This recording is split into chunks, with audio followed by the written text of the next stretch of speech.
Now this is a very vital and crucial point, and discussion has been going on about this from time to time. Rabhasva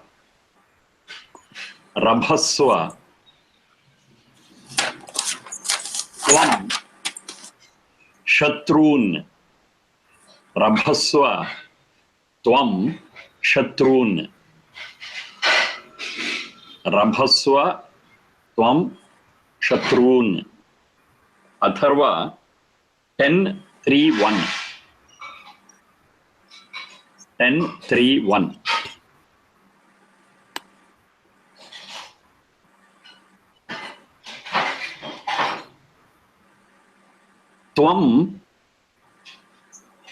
Tvam Dvishato Jahi.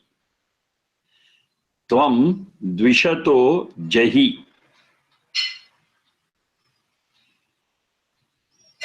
Atharva 10:6:6. Atharva 10:6:6. Tvam Dvishato Jahi.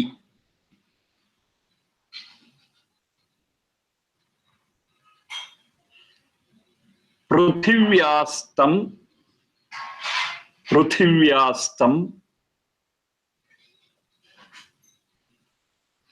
Nirbhajamo. Pruthivyastam Nirbhajamo. Yosman. Yo with that avagraha chinha. Yes mark. Yosman Dveshti. Pruthivyastam Nirbhajamo Yosman Dveshti. Atharva 10:5:25.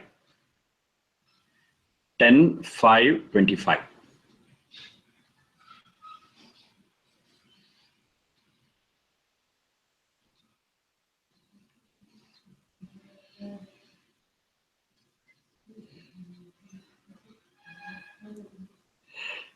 Now these three are related. The direct meaning as it appears on the face of it, the first one, Rabhasva Tvam. Rabhasva Tvam Shatrun. Rabhasva Tvam Shatrun. See that you take care of our enemies and see that they are defeated with force. They are forcibly snubbed. Look into it. Rabhasva Tvam Shatrun.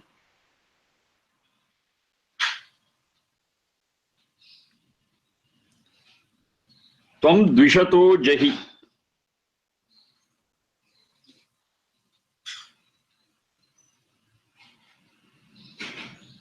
You kill them, those who are our enemies, those who hate us. So to kill them, Jahi is kill them, you just underline it.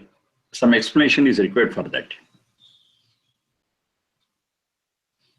On the face of it, the general way of understanding it, I'm giving it. Whether it is right or wrong, we have to discuss. That's the point. Those who hate us, kill them. Tvam Dvishato Jahi.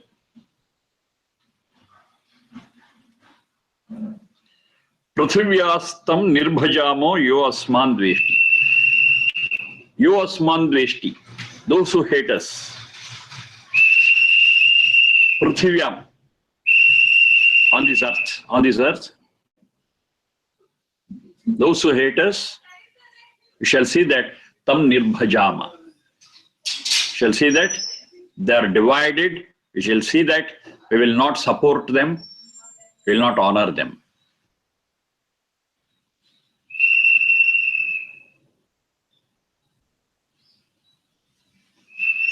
Now, all the three are speaking the same thing. That's about our enemies, about those who hate us, about those who don't like us, and what is to be done for them.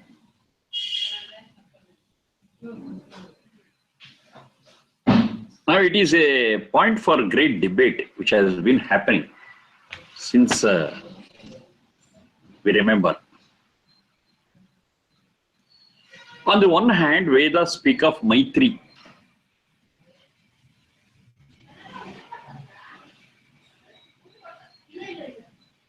Sarvani Bhutani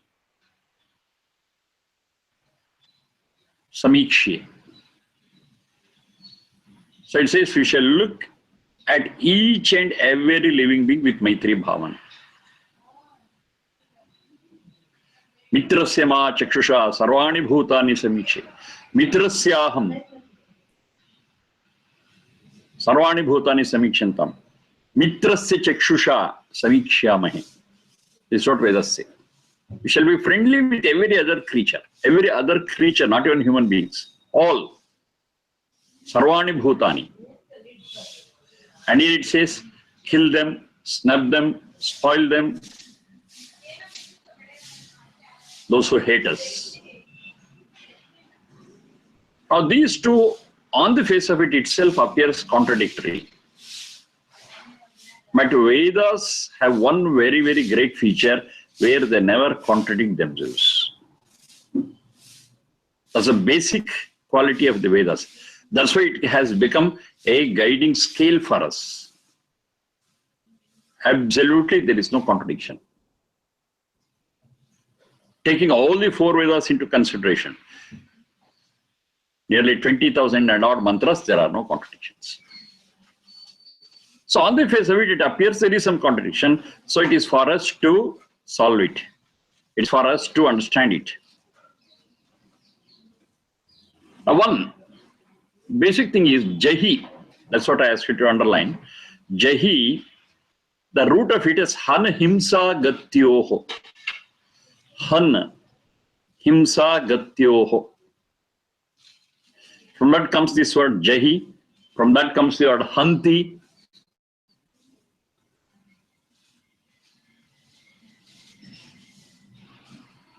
So it has got a root Han Himsa Gatyoho. Two meanings are there for it. One is Han Himsa. Torturing, troubling, to inflict pain, that's Himsa. That's one meaning of it. And the other meaning of it is Gati. Gati, I have told you several times, it implies knowledge, it implies movement, it implies possessing, getting something. Jnana, Chalana, Prapti.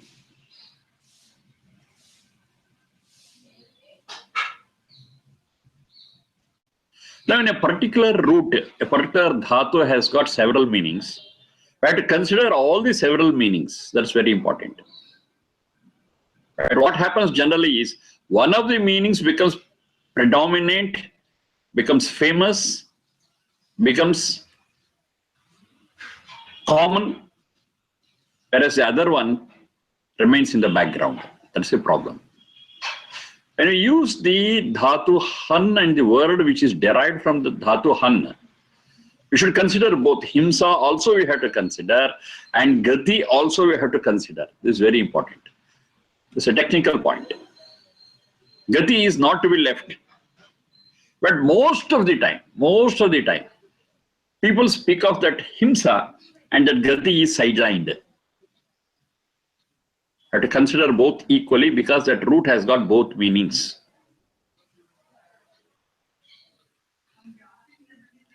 So when I take the other one, Gati, Jahi means enlighten them. Gati has got that meaning. Jnana, Chalana and Prapti. Jnana, you give them that knowledge. Jahi, give them that knowledge. It's not to inflict pain. Of course, that meaning is there. That I am not denying. But what to take, what not to take. When there are two meanings, yes, we have to apply our discrimination.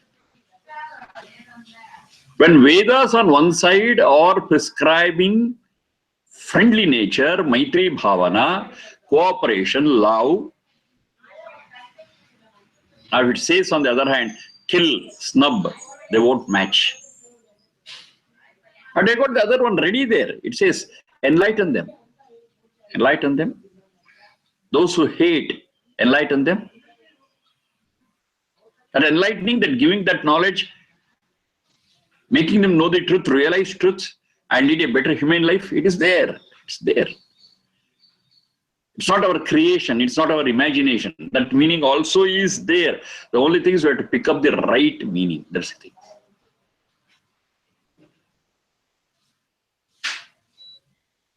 So, Drishato Jahi means those who hate us, oh Satchidananda, you enlighten them. You give them the right knowledge. So that Jahi has got this. Rabhaswa, Rabhaswa. Rabharabhasya is the root for it.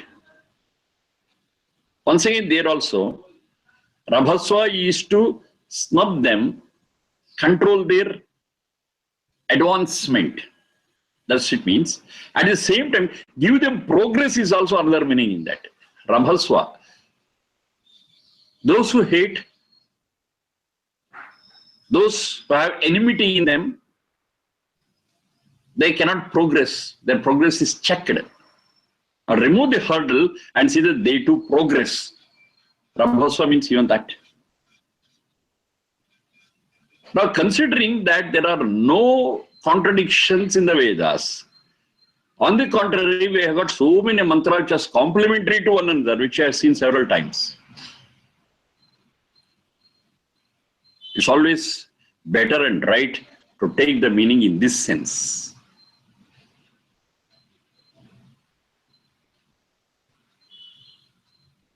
We will not encourage nirbhajamo. We will not encourage those who hate us. An eye for an eye is jungle law, is a rule in the animal world. You kick, I kick. I kill, you kill. But in the human society, it is not so.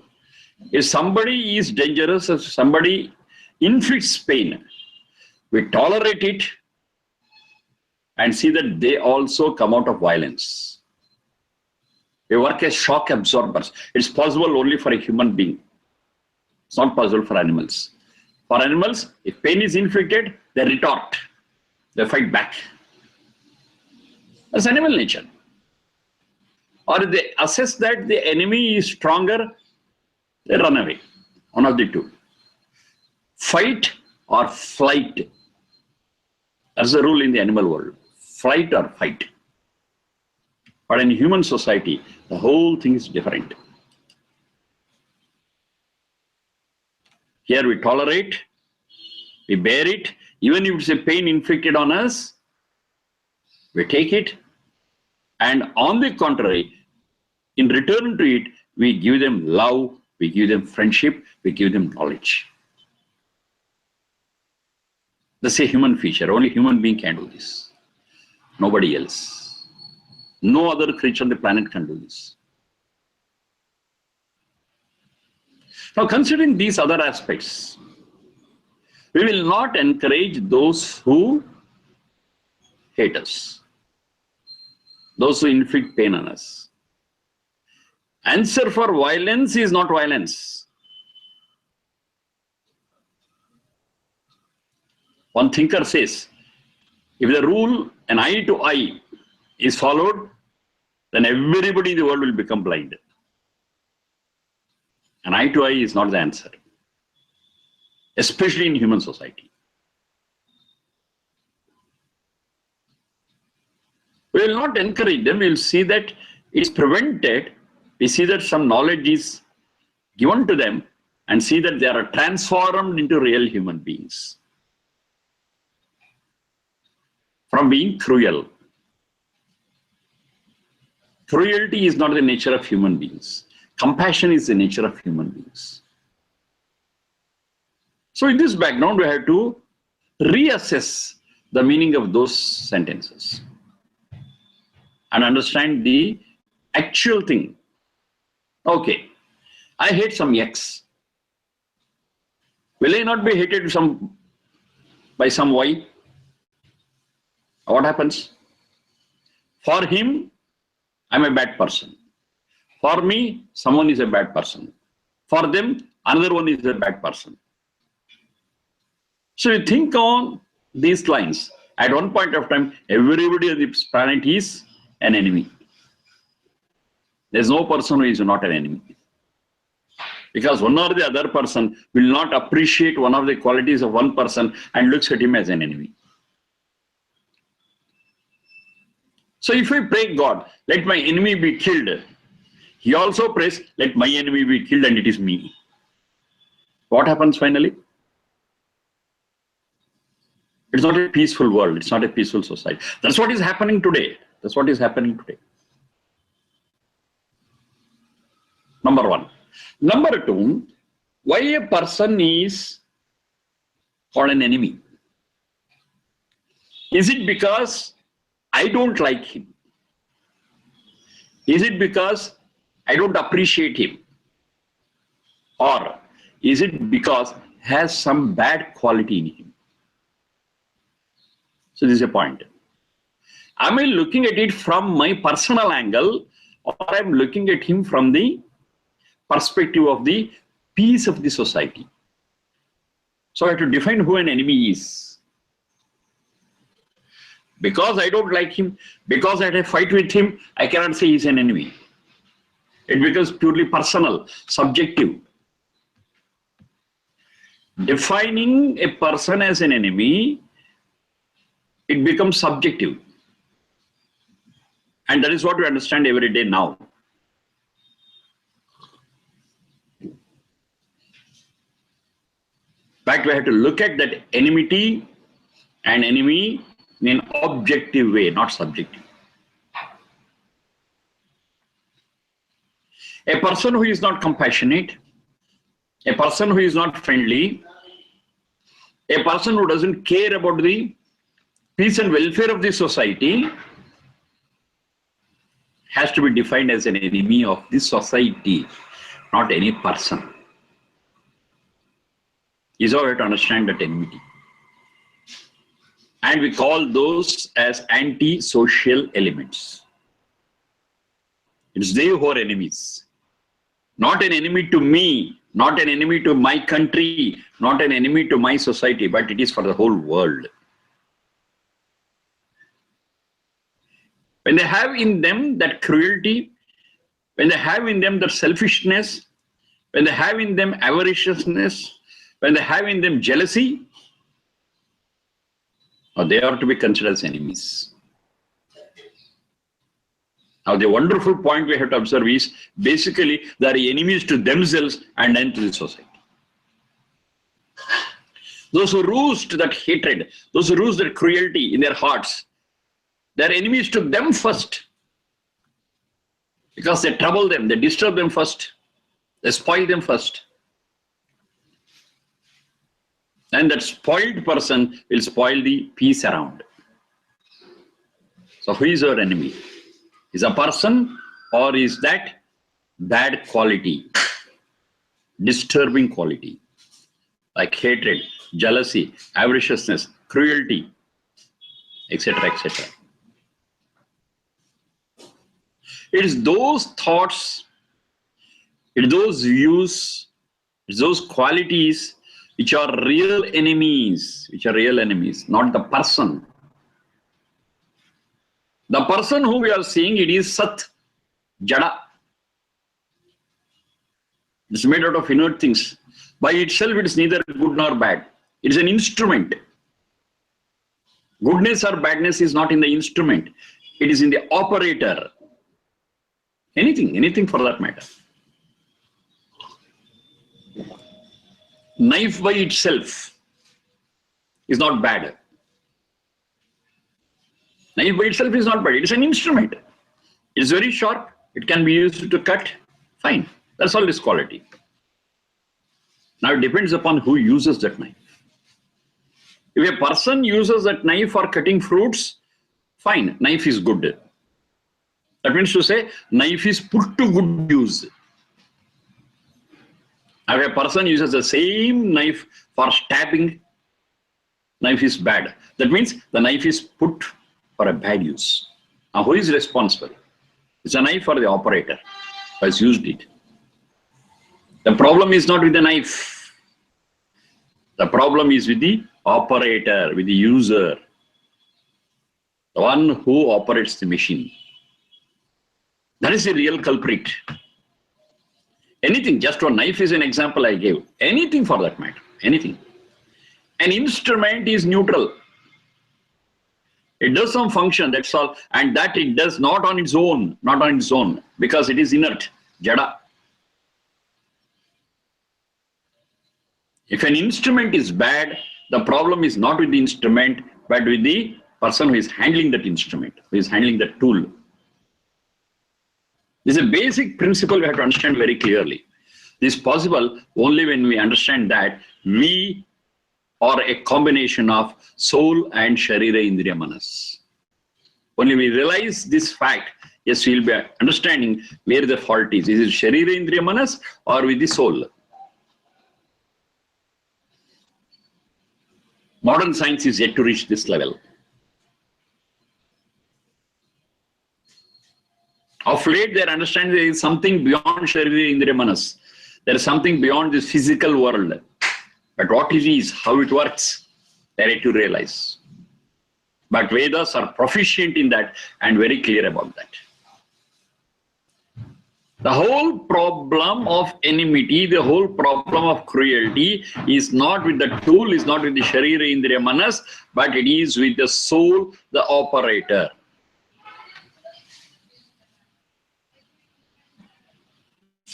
You enlighten the operator, you teach the operator, everything is fine. Whatever be the tool, it will be used properly.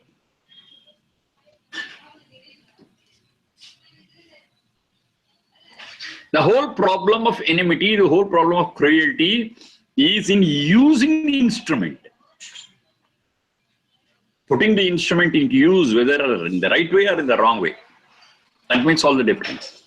And who is responsible for it? The operator, the one who operates the tool, is responsible. That's the soul. And why soul behaves so? Because of its samskara, because of impressions. If the impressions on the soul were to be good, it becomes a good operator. If the impressions on the soul is not good, the operator misuses the tool. Punishing the tool, the Sharira Indriya Manas, will not help much. It is educating the soul that is more important.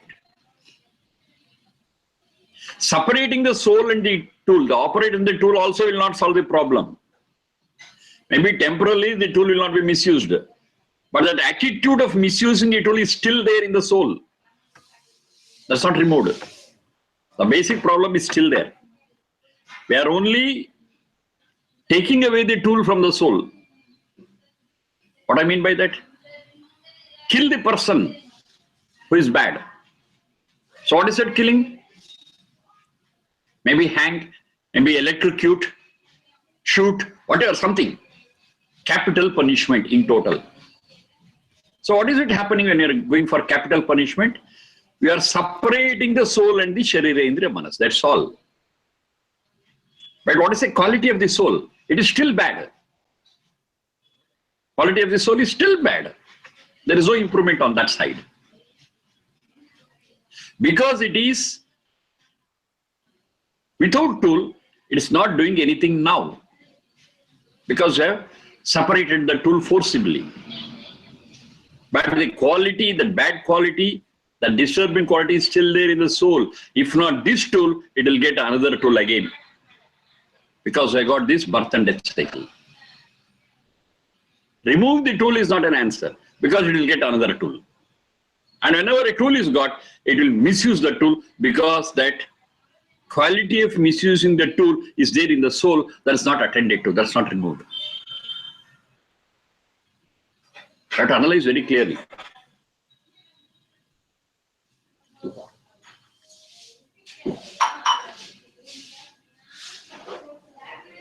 I'm a bad man. I want to kill. Now I have got with me a rifle with which I want to kill. My intention is to kill. What will happen? You forcibly take away that rifle. Okay, fine. Now I don't have a rifle to kill. But what about my intention to kill? It is still there. If rifle is taken, fine, I'll go for a knife. Okay, you take away that knife. I take a piece of wood which is sharp. You take it away. Still I go for a piece of glass. You see, I find an alternative. I find one or the other tool. Because the intention of killing is not attended to. That's a problem. Rifle may be taken. A piece of wood may be taken. A sharp instrument may be taken. Knife may be taken. Fine. But still, my intention of killing, my intention of inflicting pain, it is still there. I will find one or the other alternative. That is not gone. Now, solving the problem is not taking away the knife or the rifle. Solving the problem is transforming the soul and removing its bad samskara, bad impression, and making it good. Now you give 100 rifles, nothing will happen. You give 100 knives, nothing will happen. Because the intention is gone.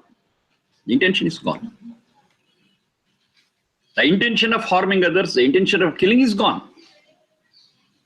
And you give any number of tools, nothing will happen. It will be used and not misused or abused. Now, where the actual problem is, this is what we have to identify.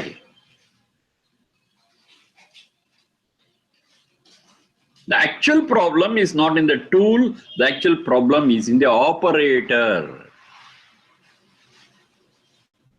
And even with this operator, it is the intention. It is samskara that is our real target.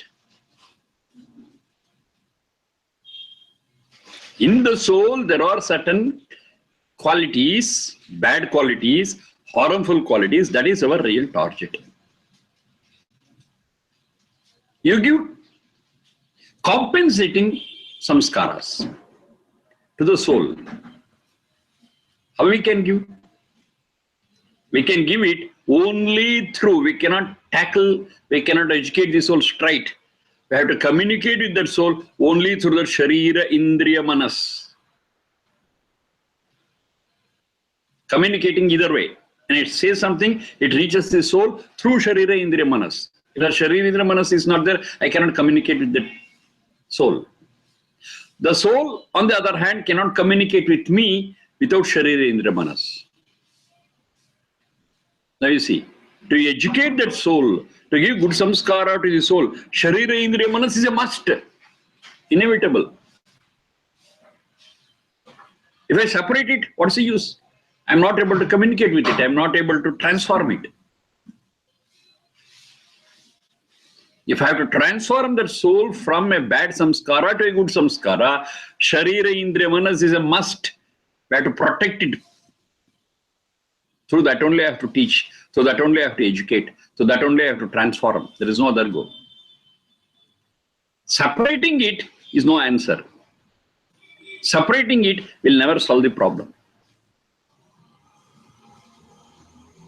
We have to protect the Sharira Indriya Manas and educate. So what's the word? Shiksha. Shiksha is, generally we understand, is punishment. But Shiksha is really not punishment, but education. Shiksha, Shikshana, they all come from the same common root called Shiksha Vidyopadane. That's the root. Shiksha Vidyopadane is the root.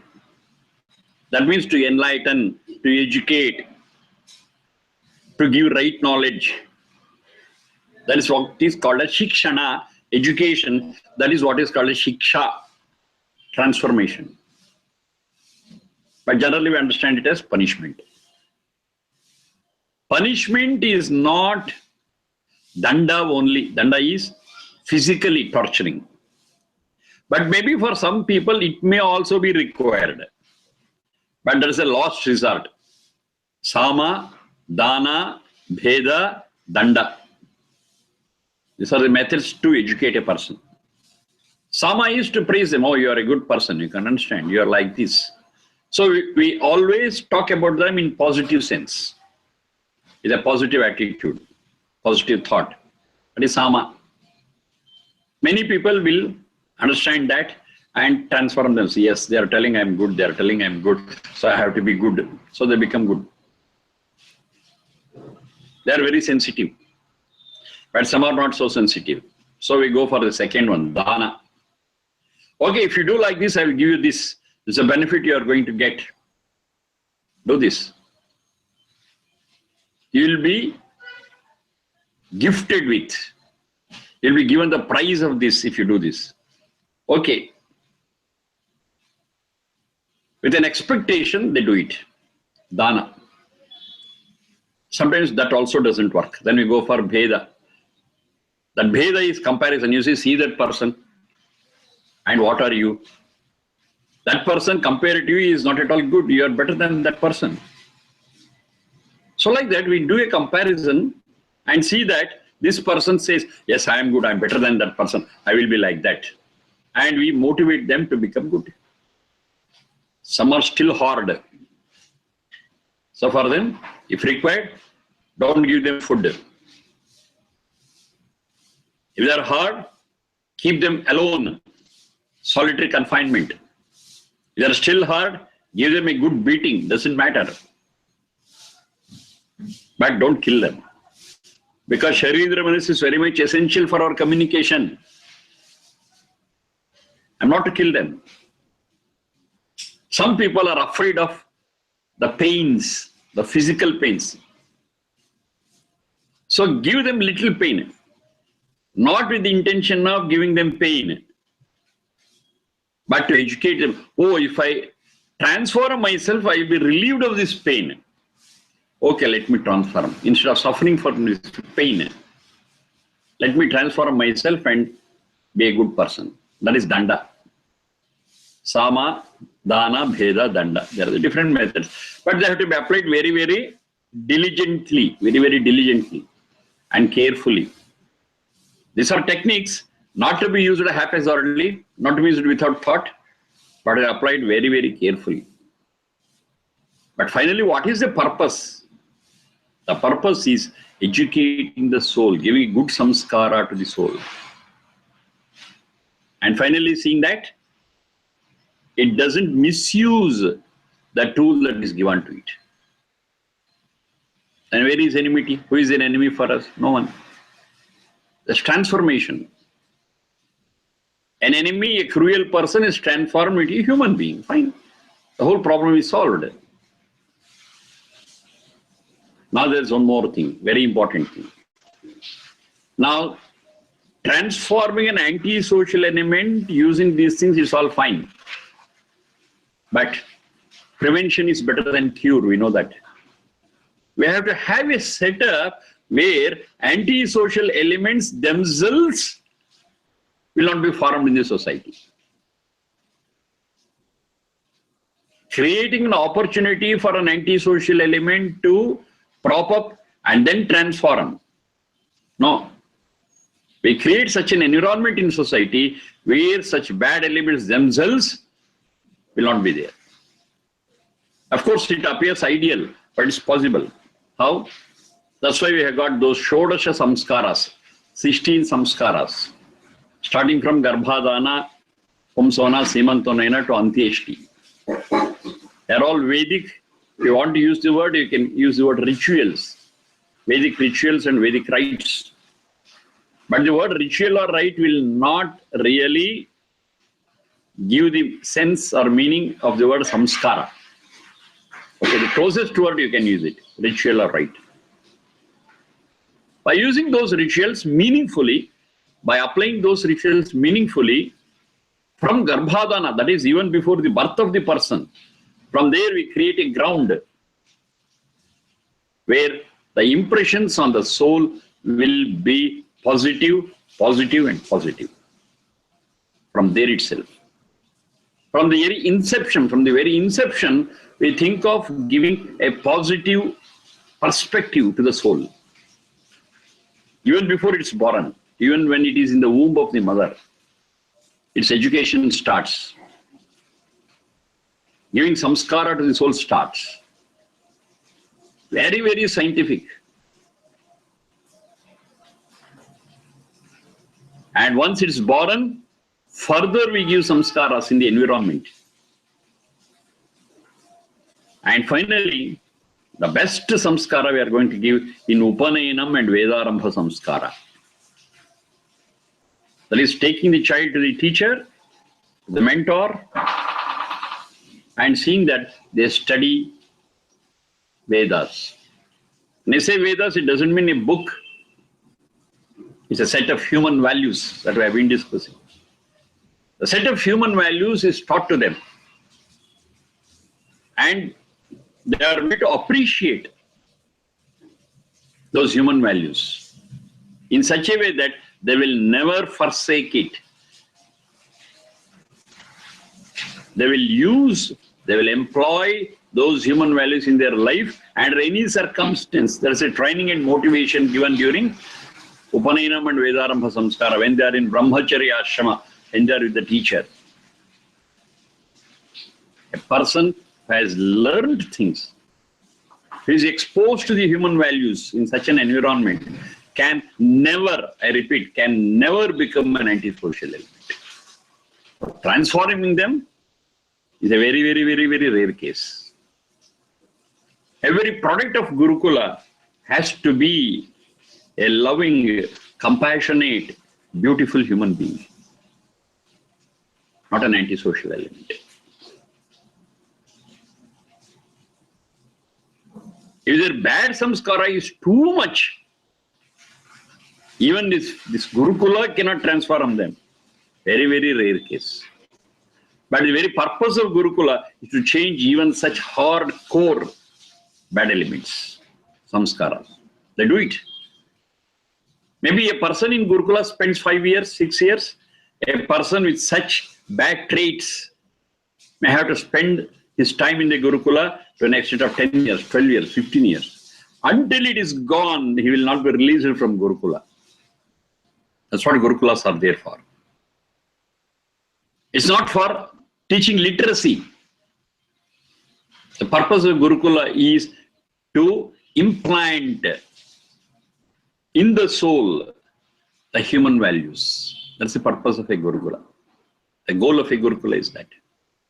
And a teacher does it wholeheartedly because they want to protect the whole society from antisocial thoughts and persons.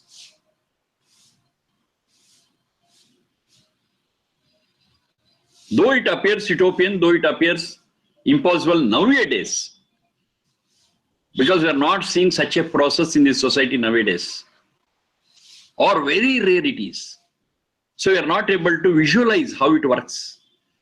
But a Vedic study will definitely give us that vision. Yes, it's possible, very possible. The mother, when the child is in her womb, she thinks and cherishes human values. What is the impact of it? The impact of it is on the fetus. That too, when the fetus is developing its brain, that's what we call it as Simantonayanam.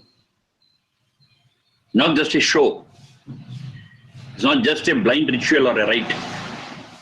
But it is teaching the soul within the womb of the mother and giving it some positive thoughts through mother.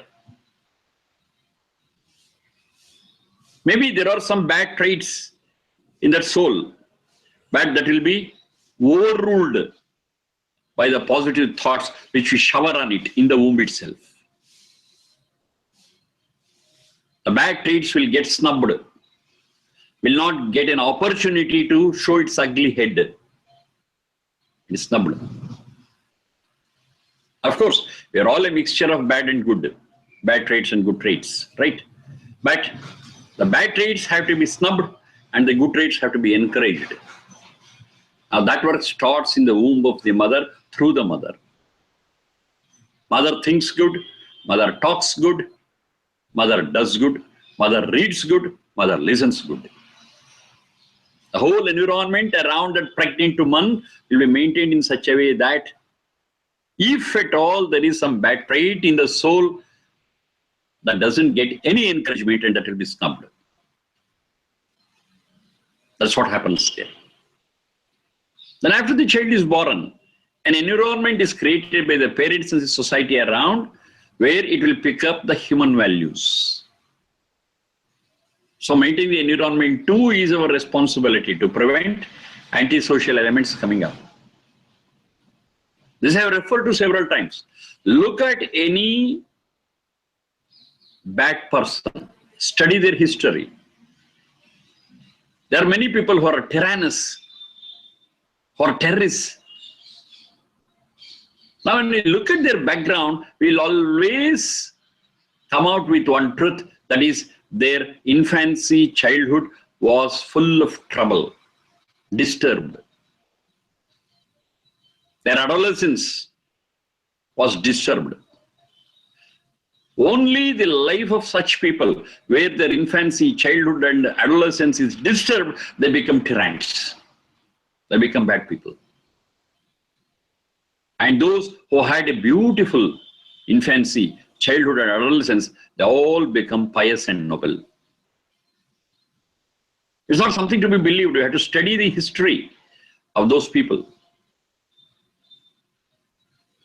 It could be anyone.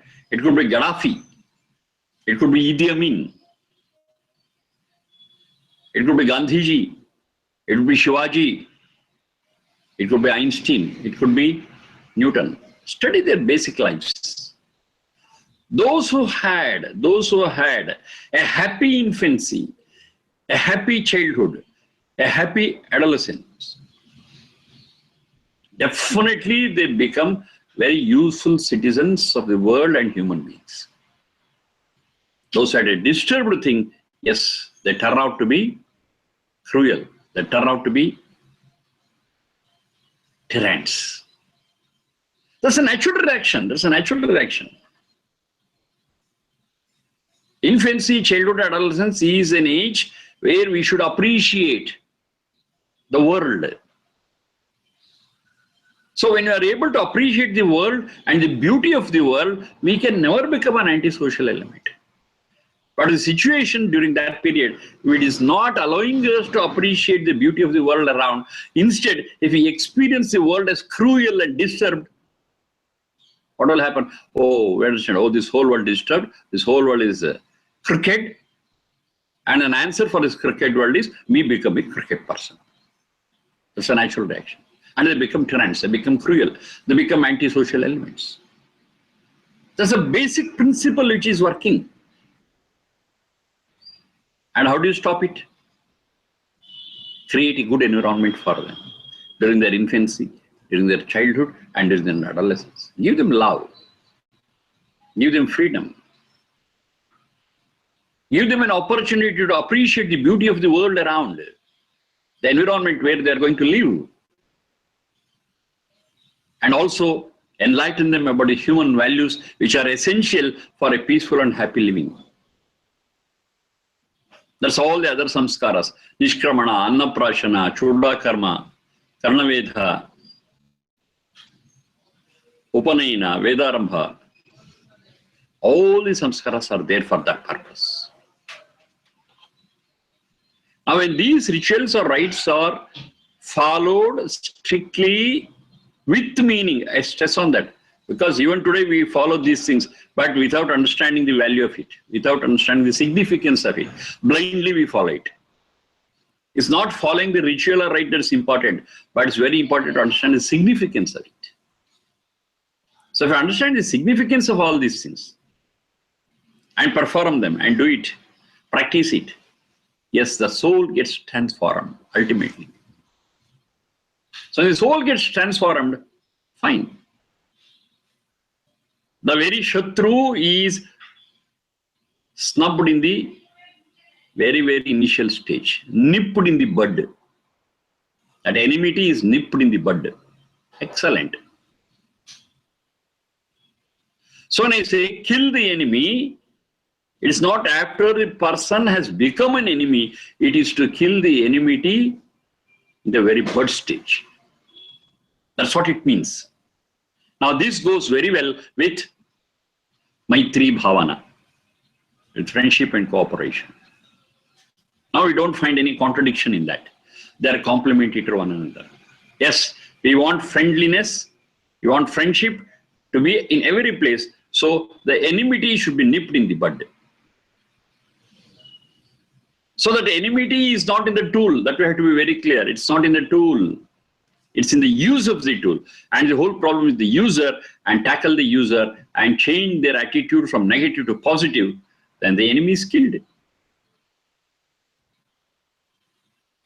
Now this is a basic way of understanding things, is a basic way of understanding enmity and friendship. And this is very, very, very practical and very, very, very psychological. It's possible, it's possible. The only thing is we have to understand it rightly and follow those rites and rituals with meaning, understanding what it is. The mantras which are employed in those rituals, they all enlighten us about this. They're not just mantras for chanting. Of course, we have got that big scheme of studying those mantras of each ritual. Yes, we have got it. We'll do it. So when you look into those mantras, they all enlighten us about how the soul has to be transformed and the bad traits have to be removed. One thing is certain, whatever we listen, whatever we see again and again and again will have an impact on the soul. Audio-visual media is very powerful. If I always see bad around me, I also become bad. If I always see something good and listen to something good, yes, the same goodness will get reflected in me. It's a very, very natural phenomena. So to create an environment where a person always listens to something good, something humane, sees something humane. Now it is the responsibility of those elders to create such an environment for the children, for the young. Nothing else needs to be done. If such an environment is given, they pick up that, they get influenced by that, ultimately they give back the same thing. It's a very simple psychology. There is nothing great in that to understand. It's not complex. It is simple. But to do it, yes, we need some devotion, we need some dedication, we need some good purpose. Then only we can do it. Do it, get the result. Our enmity is tackled at the birth stage, in the very, very initial stage. When it tries to rise its ugly hood, in that very stage, it is snubbed. It is compensated by something good and beautiful. And its human soul, the soul can really appreciate if something good is given, but not once, again and again and again.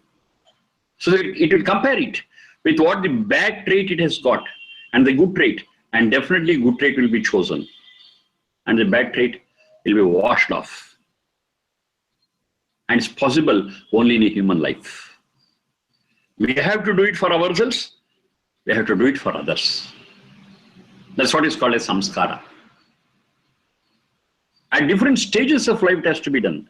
And one another very important thing to be observed is, out of 16 samskaras, 9 to 10 samskaras are to be given in the early stages of life. That's very important. Early stages. Because that is the time when it grows, when it takes things in. That's a stage. So at the time when it is capable of grasping things, yes, we have to give it more and more. As age advances, our grasping capacity comes down. A very simple observation. See a child.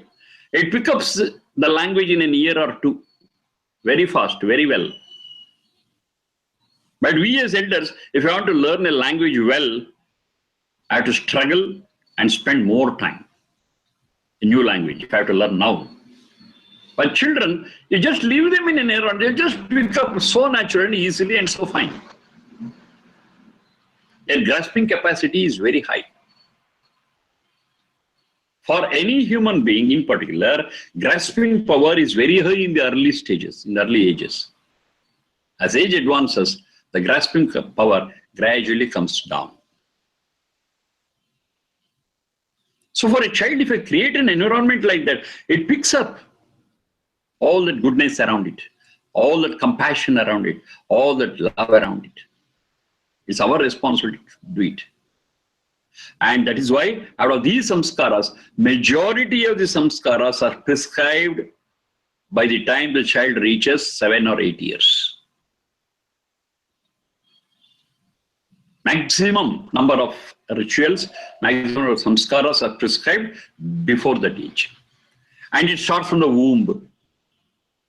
Starting from the womb up to 7 or 8 years, almost maximum of the samskaras are given. It's very scientific, we have to understand it.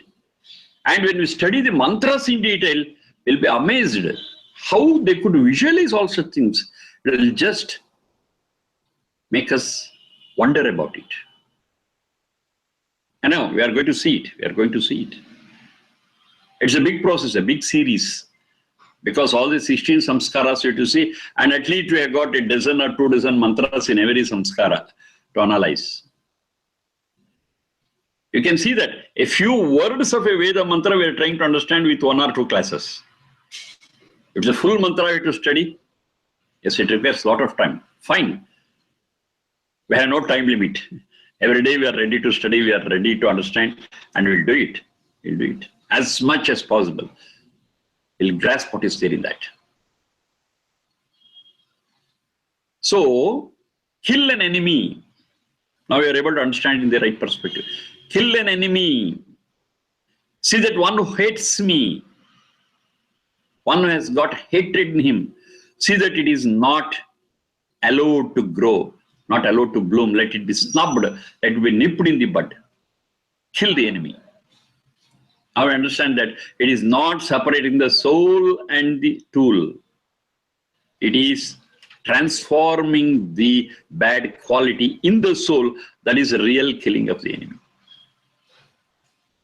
And this goes very well with Maitri Bhavana, friendship, love, brotherhood. Now this is the way you have to understand all these sentences. Jahi is to see that they are enlightened. Rabhaswa, see that they progress. When enmity takes a person backwards, it's a regression. Love and affection is for progress. Changeover. See that their hatred is replaced by love. See that their antisocial thought is replaced by love and brotherhood and affection, compassion. That is killing an enemy. It actually means killing an enemy is killing enmity. Killing enmity. Not a person, not separating the soul from the body. Kill the enmity, which is the cause of all problems. Of course, it's getting exposed through Sharirendra Manas, right? But Sharirendra Manas, after all, is a tool. It has got nothing to do with that enmity. It is a soul which is really playing the bad game. Change it, transform it, enlighten it, give it knowledge. If required, give it danda also, doesn't matter. But see that it changes and appreciates the human values. The whole job is done and enmity is killed, enmity is removed. When enmity is removed, enemy is removed automatically. Our target is not enemy, our target is enmity. Shatru is not our target, Shatrutva is our target. You see, there's a lot of difference between the two. Same thing. Pashu is not our target, Pashutva is our target. An animal is not our target. That's what they mistake and say we perform a rite and butcher, kill, sacrifice an animal. Maybe a cow, maybe a horse. No. Pashu, animal is not our target. Our target is the animal nature. We have got so many animals in us. When I say animals in us, it means that animal nature. We behave like dogs, we behave like donkeys, we behave like buffaloes. Yes, we have got all that nature. We behave like owls. Now those nature which is in us has to be tackled and has to be removed. So that Pashutva has to be sacrificed, not Pashu. Pashu is innocent. Anago Hatya Vai Bhima, we studied earlier. Killing those innocent animals is a very treacherous thing, is very dangerous, is a very frightening thing. Don't do it. Then how do you understand?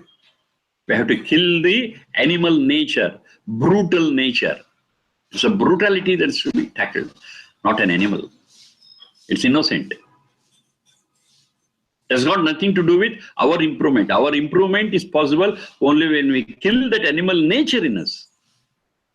So they are very clear, they are very clear. But unfortunately, because we are not able to understand the Vedic language, we are not able to understand the qualities of the Vedas, the features of the Vedas, we totally misinterpret and bring trouble to ourselves and to the society. That's a sorry aspect of it. But Vedas are very, very clear. It has got its own style in Vedic language. It has its own style of expressing things,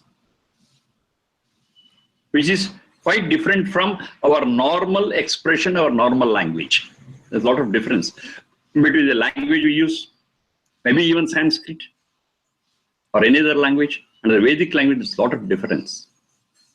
So to appreciate and study the Vedic language, the way of its expression, say even in a common language you use figures of speech many a time, and we try to understand, even though it is told in an indirect way what it is. In the same way, we have got figures of speech in Vedas too.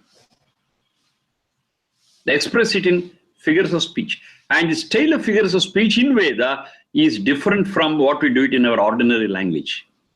So to study and appreciate those things. The Vedic language, the figures of speech in that, the metaphors, the similes, what we have got in the Vedic language, once we understand, yes, the whole thing becomes very, very clear, crystal clear, and there will be no scope for confusion.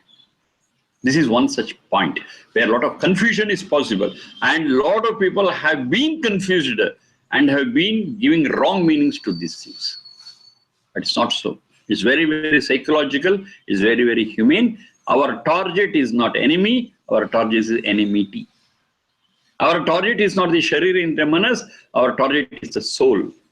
Even there, in the soul, those bad qualities and bad traits, which is to be transformed with love and affection, with education, with enlightenment, by making that soul realize the value of the humanity. The whole thing is different. And that is the only way out to remove enmity, to remove hatred from society. There is no other way. Separating the tool and the operator is not an answer at all. Because enmity still exists. And hatred still exists. Transforming hatred to love is a real answer. So to think, of course, it's not an easy task, I agree. It's not an easy task. It's not as easy as we speak. It's not as easy as we lecture. That's right. But if we want a real answer, we have to struggle for it. Nothing will come free. We have to work for it, we have to labor for it, we have to sweat for it. Yes, we will have our results. And those results are long-standing.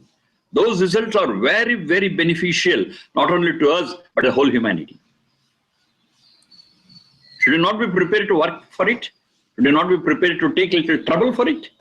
It's worth doing it. So let's do that and see that that hatred is removed. Which is the starting point? Our own selves. Our own selves is the first area for experimentation. Let us go deep into us. Let us introspect and see how much of enmity we have got. How much of bad traits we have got. Remove them. Then we will get the strength to remove the bad traits from other souls. We become stronger. We become powerful. And to do it within ourselves, yes, we have got a big process called yoga. Yoga is that. Yoga is not just bending and twisting and dancing. It's not that yoga. Of course, that's part of it. I'm not denying it, but that is not yoga. Yoga is yama niyama. Yoga is transforming our own selves internally, willfully, deliberately, consciously. And once we do it, yes, we become stronger, we become purer.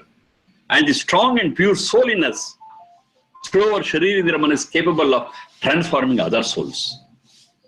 And the whole world can be converted into heaven now and here.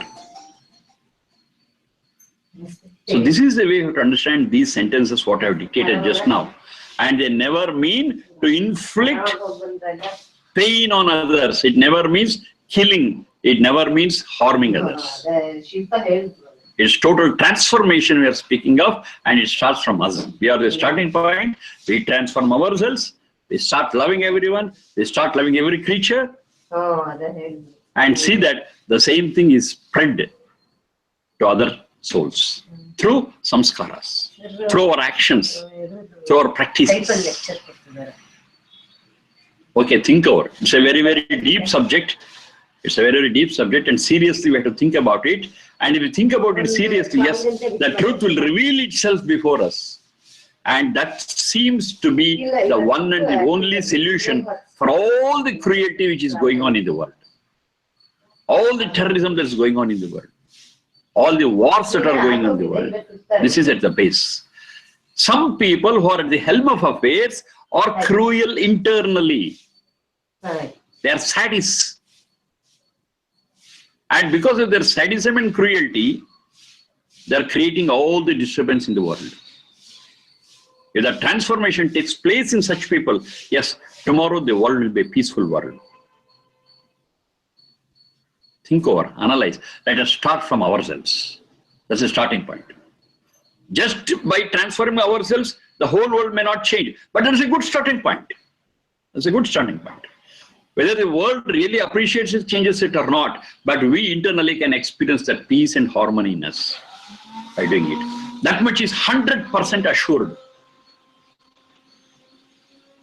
Fine. Let us just start from there. And God willing, yes, if it spreads and the whole world experiences that peace, that's wonderful and nothing like that. Okay, thank you all for listening.